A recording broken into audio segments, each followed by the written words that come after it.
So lesson 44.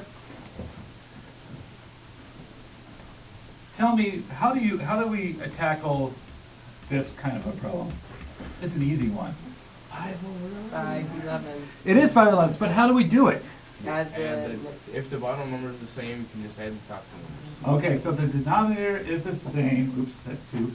If the denominators are the same, we can add them. 3 plus 2 is 5, right? And that's what we're doing today. But with algebraic terms. So with algebraic terms, we can easily do this. So here we go. What if we had a problem that looked like this? And I think this is what stumped Caleb.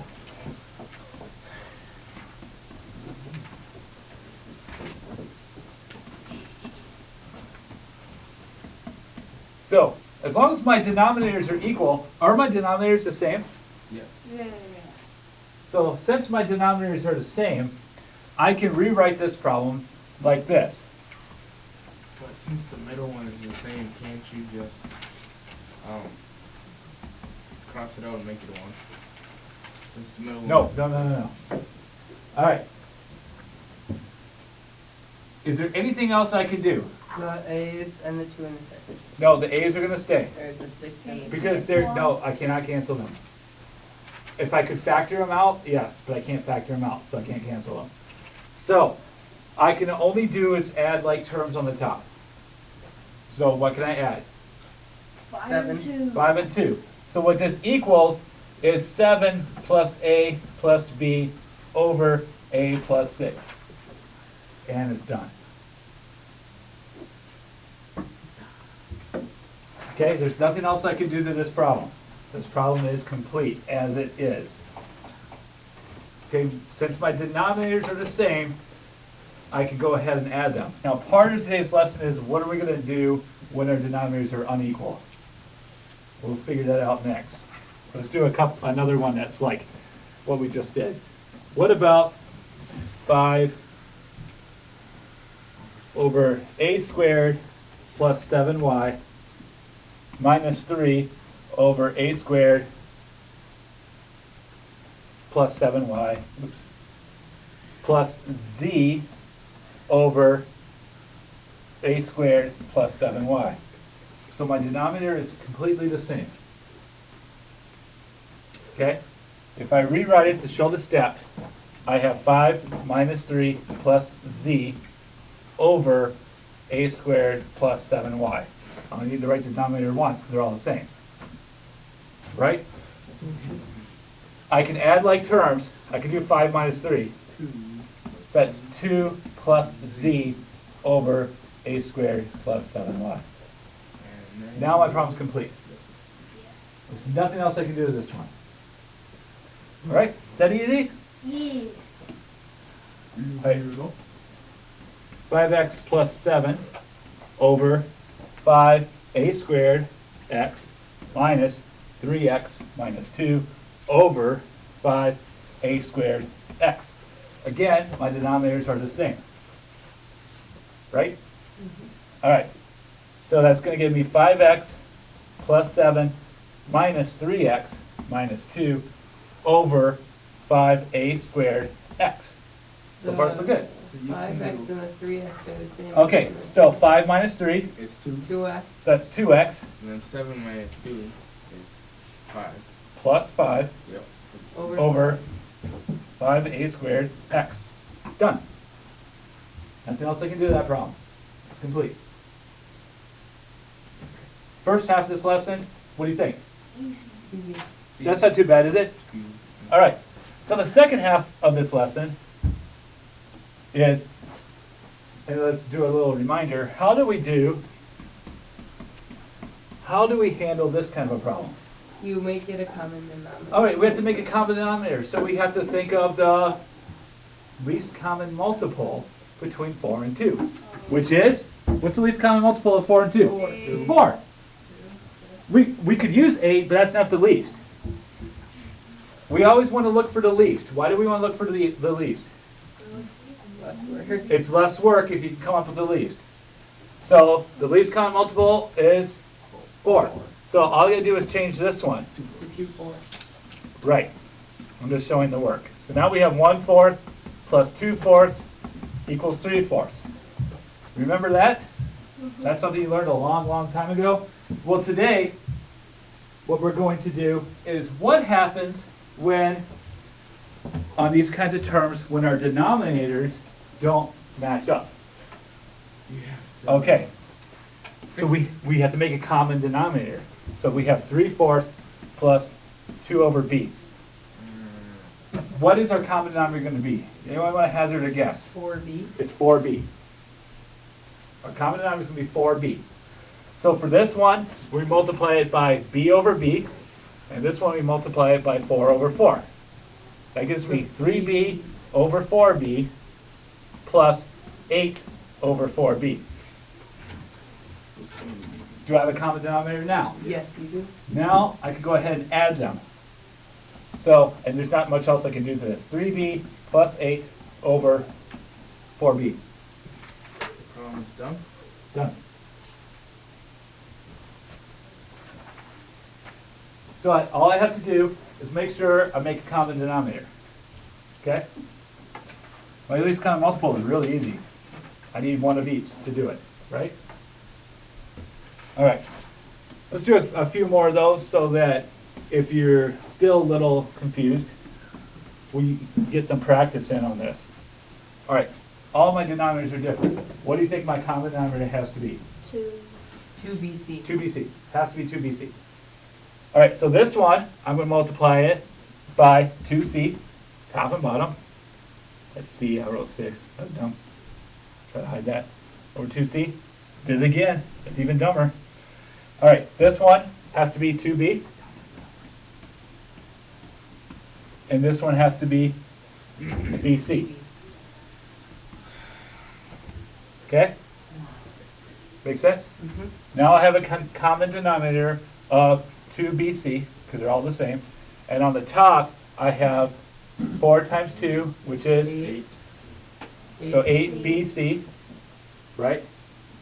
Wait, why is it bc? Oh, sorry, my fault. Why did I write b? 8c, because the b was already on the bottom, so that's all I had to change. 8c plus 2b.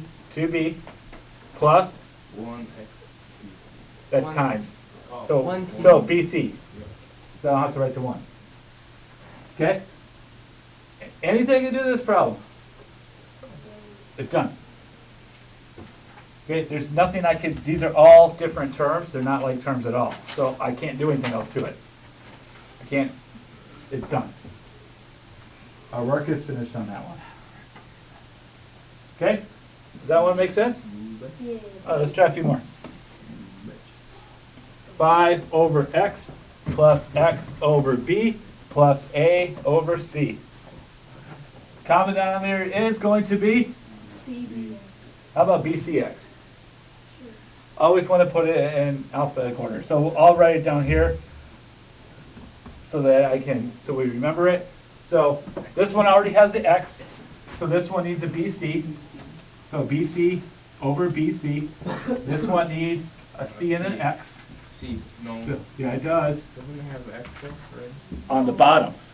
We gotta always look at the bottom. It doesn't matter that it's on the top. Okay? And then this one needs a b and an x. So that gives us is 5bc, oh, why am I writing it there?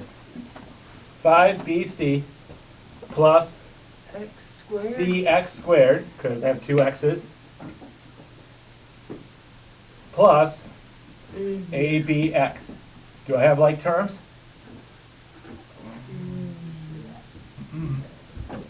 I don't have any like terms, right? They're all different. My denominator's good now, and I'm done. Okay? Make sense? So I'm trying to show you kind of combinations of problems that you're going to face. So here's another one. M over c to the third plus 4 over c squared minus 6. What does my common denominator have to be? C to the 5th. Has to be c to the 6th. third. Oh. Has to be c to the third. Okay? The first one is c to the third. The second one is c squared, so I need one more c on the second one. And the third one has no c, so it has to be the one that's the most. That's c to the third. Okay? Because what happens when you multiply exponents? What do we end up doing? We add them, so that's why we only need c to the third. So my first one is good to go. I don't have to change that one at all. The second one I have to multiply by c over c. And the last one I have to multiply it by c to the third over c to the third. Well, I wrote this again. That's my problem today. C to the third. Okay? So when I do that, I get m plus 4c minus 6c to the third over c to the third. Anything else I can do this one? Well, can't, since it's 6 to the c to the third, can't you do anything with that? No, because this is different. This term is different than this one because it only has one c. This has three c's. So I can't. There's nothing else I can do to it. Okay, this is saying 6c, 6c, 6c. Okay, three of them all combined. This one's only 1/4c. So they're different, so I can't add them or subtract them. All right, let's try one more. One final goodie here. A over c squared plus 3 over 4c to the third plus m over 3c to the fourth. So that's combining them all. All right, number-wise, what has to be my least common multiple? What? No, number-wise. Look at the numbers. What does a number have to be? 12. Has to be 12. Smallest number 3 and 4 go into is 12. So part of my denominator has to be 12. And it has to be c to the 4. fourth. All right? So this one over here, I have to multiply By 12. by 12 C squared. c squared. This one I have to multiply by 4 over 3. 3c. Because 4 times 3 is 12, and c to the third times c would be c to the fourth. So this one's going to be 3c over 3c. And this final one is going to be just by 4, 4. right? So this is going to be times 4 over 4. So that is going to give me 12 ac squared plus 9c plus 4m. Can I do any other stuff to this problem? Check to see if you can add like terms, and I can't. That's it. All right, so I'm going to give you a chance to try a couple real quick before I start the next group.